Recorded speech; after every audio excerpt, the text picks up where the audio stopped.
পররাষ্ট্র সচিব, আমাদের বাংলাদেশের পররাষ্ট্র সচিব, উনি তো একজন সরকারি কর্মকর্তা, একজন সরকারি কর্মকর্তা। তাহলে উনিও তো দেখি রাজনৈতিক বক্তব্য দেন। উনি যে ইলেকশনের আগে সমস্ত অ্যাম্বাসেডারদেরকে নিয়ে বাংলাদেশের নির্বাচন নিয়ে ভারতে যে একটা সেমিনার করলেন, এটি কি বাংলাদেশের পররাষ্ট্র সচিব কি এই বক্তব্য দিতে পারেন? এক সময় আমি যেভাবে বারবার আমি বলে আসছি যে ভারত একটা অখণ্ড ভারতের স্বপ্ন দেখছে, শুধু এখন বাকি আছে পশ্চিম পাকিস্তান আর পূর্ব পাকিস্তান। যেহেতু পশ্চিম পাকিস্তানকে তারা কোনোভাবেই এটা করায়ত্ত করতে পারবে না, যেটা সম্ভব না। এখন বাকি আছে পূর্ব পাকিস্তান তথা বাংলাদেশ। এখন এই বাংলাদেশকে নিতে পারলে তাদের যে 7 সিস্টার এবং উত্তরে সিকিম এবং পূর্বে আরো 3টি রাজ্যে, মোট 11টা রাজ্য আরো বেশি স্তীমিত হয় এবং এটি ভারতের অংশ করে ফেললে তাদের জন্য মোটামুটি সোনাই সোহাগা। যেটা তারা করেছিল সিকিমের ক্ষেত্রে, যেটা তারা করেছিল জুনাগাতের ক্ষেত্রে, যেটা তারা করেছে হায়দ্রাবাদের ক্ষেত্রে, যেটা তারা সর্বশেষ করেছে কাশ্মীরের ক্ষেত্রে। আমি আমাদের প্রফেসর ফরাদ ভাই যে কথাগুলো ওই যে বলেছেন, কথাগুলো ঠিকই আছে, তবে কথাগুলো একটা অংশ ঠিক আছে, আরেকটা অংশ ঠিক নাই।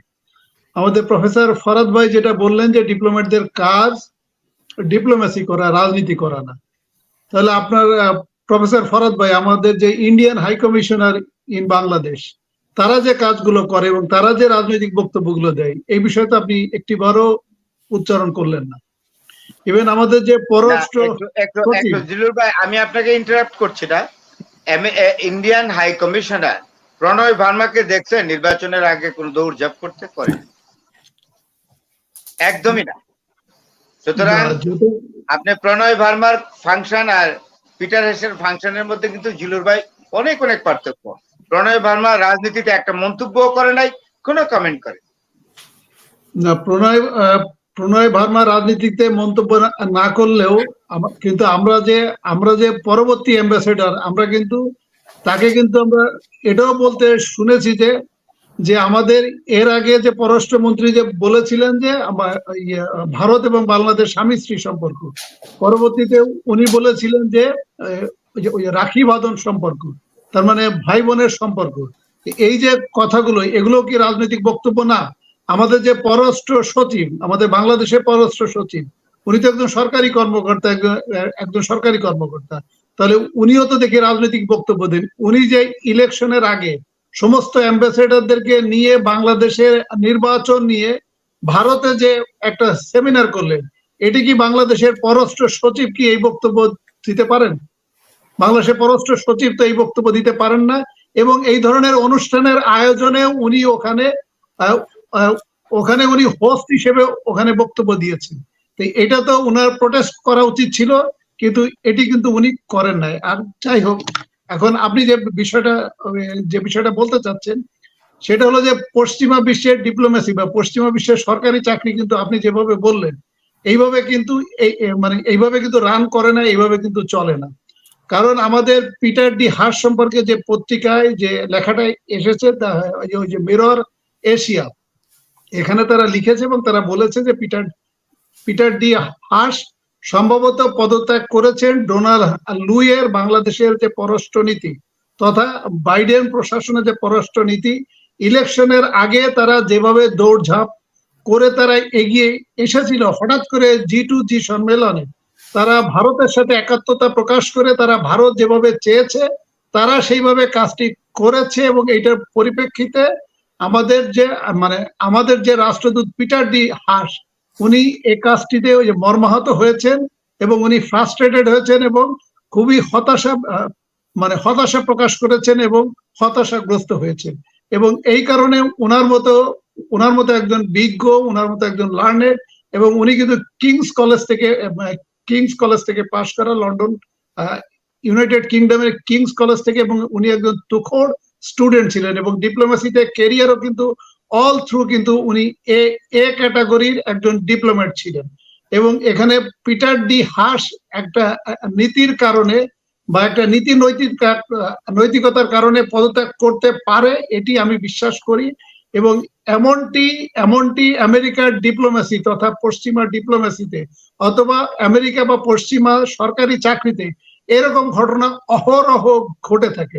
আপনার এর আগে দেখেন ইউক্রেনে যে ইউক্রেনে যে বাইডেন প্রশাসনের যে পররাষ্ট্রনীতি, এখানে ইউক্রেনে যে আমেরিকান রাষ্ট্রদূত ছিল, আমেরিকান রাষ্ট্রদূত ইউক্রেনে যিনি কর্মরত ছিলেন ভিক্টোরিয়া নুল্যান্ড, উনিও কিন্তু জো বাইডেনের প্রশাসনের যে পররাষ্ট্র নীতি রিগার্ডিং ইউক্রেন, উনি কিন্তু জো বাইডেনের প্রশাসনের পররাষ্ট্র নীতির সাথে দ্বিমত পোষণ করে পদত্যাগ করেছিলেন। এটি বেশি আগের কথা না। এই যে আপনি দেখেন গত 15-20 দিন আগে বা 1 মাস আগে গাজা ইস্যুতে 8 জন ডিপ্লোম্যাট জো বাইডেনের গাজা ইস্যুতে তারা কিন্তু পদত্যাগ করেছে, এবং তারা বলেছে যে জো বাইডেন গাজা ইস্যুতে তার যে পররাষ্ট্র নীতি এবং সে যেভাবে ন্যাক্কারজনকভাবে ইসরায়েলকে সমর্থন করে যাচ্ছে, এবং একযোগে 8 জন ডিপ্লোম্যাট কিন্তু পদত্যাগ করেছে। তো আপনি যে কথাটা ওই যে বলেছেন যে পিটার ডি হাস উনি অতিরঞ্জিত করেছেন, ভিয়েনা কনভেনশন 1961 লঙ্ঘন করেছেন, উনি চাকরিচ্যুত হতে পারতেন, এই কারণে চাকরিচ্যুতির ভয়ে উনি আগেই পদত্যাগ করেছেন। ফরাদ ভাই, আমার মনে হয় এই কথাটি সত্য না, এবং আপনি এই কথাটি বলে আপনি একজন ব্রিলিয়ান্ট অফিসার বা একজন ব্রিলিয়ান্ট ডিপ্লোম্যাট, একজন ব্রিলিয়ান্ট ক্যারিয়ার ডিপ্লোম্যাট, তথা আপনি 18 কোটি জনগণকে আপনি ভুল তথ্য উপস্থাপন করলেন। এটি আপনার এই ভুল উপস্থাপন করাটা সঠিক হয় নাই। আর আরেকটি যে কথাটা হলো যে সেটা হলো যে আমরা ইলেকশনের আগে আমেরিকার যে তোড়জোড় আমরা দেখেছিলাম, বাস্তবিক পক্ষে ঠিক ইমিডিয়েট ইলেকশনের আগে আমরা কিন্তু সেটা দেখি নাই। এবং এই যে পত্রিকায় যে নিউজটা এসেছে যে মিরর এশিয়া, এই পত্রিকা নিউজটা আসার পরে আমেরিকান এম্বাসি থেকে এটি একটা প্রতিবাদ জানানো হয়েছে, এবং তারা বলেছে যে হ্যাঁ, পিটার ডি হাস পদত্যাগপত্র জমা দিয়েছেন, এবং উনি আগামী মাস থেকে চাকরি ছেড়ে উনি একটা প্রাইভেট জবে যাবেন, এবং ওই পত্রিকাকে তারা বলেছে, ইমেলের মাধ্যমে তারা জানিয়েছে, যদি আপনাদের ফার্দার আরো কিছু জানার দরকার হয় তাহলে আপনারা আমেরিকান পররাষ্ট্র মন্ত্রণালয়ে যোগাযোগ করেন।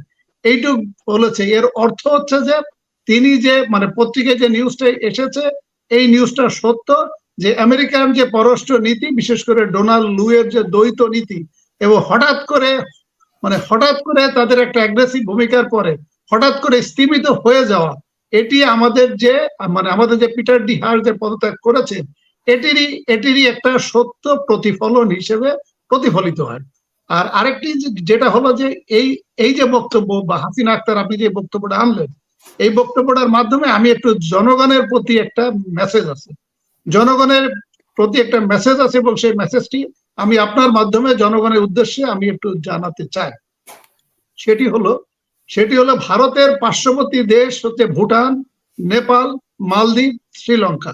এদের প্রত্যেকটা দেশ কিন্তু আমাদের থেকে ছোট এবং জনসংখ্যায় কিন্তু অনেক কম, এবং প্রত্যেকটা দেশ কিন্তু তাদের জনগণের সমর্থন নিয়ে, সেটি সশস্ত্র বিপ্লব হোক আর গণতান্ত্রিক বিপ্লব হোক, তারা কিন্তু বিপ্লবের মাধ্যমে ভারতকে ঠেকিয়ে দিতে পেরেছে এবং ভারতকে প্রত্যাখ্যান করেছে। আমি জনগণের উদ্দেশ্যে বলবো, এবং বিশেষ করে বিরোধী রাজনৈতিক নেতৃত্বকে আমি বলবো, সেখানে আপনি আমেরিকার দিকে না তাকিয়ে, ভারতের দিকে না তাকিয়ে, রাশিয়ার দিকে না তাকিয়ে, চায়নার দিকে না তাকিয়ে, আপনি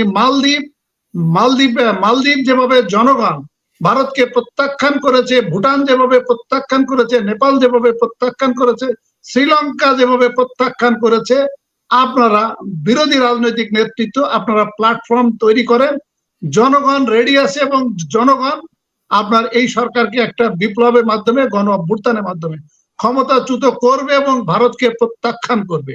এবং সেরকম একটা পরিস্থিতি হয়েও গিয়েছে, এবং আমাদের বাংলাদেশ ব্যাংক তথা আমাদের যে বাজেট তথা আমাদের যে ইকোনমির যে অবস্থা, সেটি একেবারে তলানিতে চলে গিয়েছে, এবং এইটার একটা প্ল্যাটফর্ম রেডি করে দিয়ে আপনারা একটা জনগণকে একটা সংযোগ করে দেন, এবং একটা গণ অভ্যুত্থানের মাধ্যমে ভারতকে প্রত্যাখ্যান করেন, এবং এই স্বৈর শাসক, এই ফ্যাসিস্টকে ক্ষমতাচ্যুত করা হোক।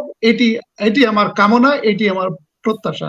এখন পিটার ডি হাস কি পদত্যাগ করলো কি না করলো, আমেরিকা কি বললো আর না বললো, আর ভারত কি চাইলো আর না চাইলো, এখন জনগণ যদি এইভাবে চুপচাপ থাকে এবং বিরোধী রাজনৈতিক নেতৃত্ব যদি এইভাবে চুপচাপ থাকে, তাহলে যেটা হবে এক সময়, আমি যেভাবে বারবার আমি বলে আসছি যে ভারত একটা অখণ্ড ভারতের স্বপ্ন দেখছে, শুধু এখন বাকি আছে পশ্চিম পাকিস্তান আর পূর্ব পাকিস্তান।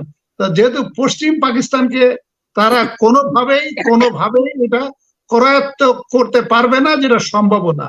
এখন বাকি আছে পূর্ব পাকিস্তান তথা বাংলাদেশ।